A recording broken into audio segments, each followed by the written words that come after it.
Facebook page নিয়ে আরেকটা গুরুত্বপূর্ণ কথা, আপনি কি ভাবতেছেন ফেসবুক পেজ ক্রিয়েট করে আপনি লক্ষ লক্ষ টাকা ইনকাম করবেন? অবশ্যই পারবেন, কিন্তু একটি ভুলের জন্য আপনার লক্ষ লক্ষ টাকা ইনকাম করার থেকে বিরত হতে হবে। যেই একটি ভুল সেটা আপনারা কখনোই করবেন না। সো চলুন আজকে আমি আপনাদেরকে বলে দেই ফেসবুক পেজ কত প্রকার। First of all, Facebook page হচ্ছে দুই প্রকার। সো একটা হচ্ছে বিজনেস পেজ আর একটা হচ্ছে personal content creator page. So আপনারা যখন পেজ ক্রিয়েট করেন তখন থাকে আপনাদের পার্সোনাল কন্টেন্ট ক্রিয়েটর পেজ, তারপরে একটি ভুলের জন্য আপনাদের পেজটি হয়ে যায় business page. So business page কিভাবে হয়ে যায় তাহলে চলুন আজকে আমি আপনাদেরকে আবারও বলি। সো বিজনেস পেজ তখনই হবে যখন আপনি ফলোয়ার্সের জন্য প্রমোট করবেন বা কোনো পোস্টিং বুস্ট করবেন ওয়াচ টাইম বাড়ানোর জন্য।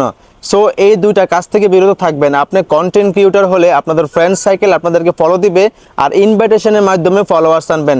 প্রমোট করে কোনো দিন আপনারা ফলোয়ার্স আনবেন না, তাহলে আপনাদের পেজটি কন্টেন্ট ক্রিয়েটর থাকবে। তো আশা করি ভালো লাগলো, ভিডিওটি ভালো লাগলে অবশ্যই ফলো কর দেয় আর